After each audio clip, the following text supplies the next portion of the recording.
मातोराटे. I am studying in 5th standard.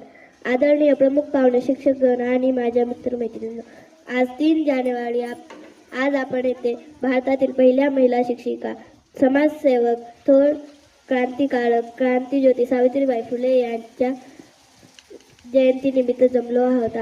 3 जानेवारी 1831 रोजी सावित्रीबाई फुले यांचा जन्म झाला.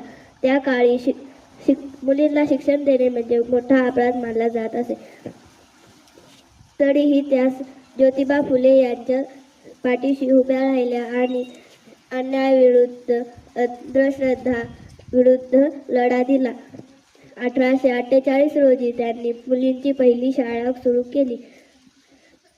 लोकांकडून दगड, धोंडे, शिव्या, अपमान सहन करूनही त्या दररोज शाळेत जात असत, कारण त्यांना ठाम विश्वास होता की शिक्षणच हा खरा मुक्तीचा मार्ग आहे.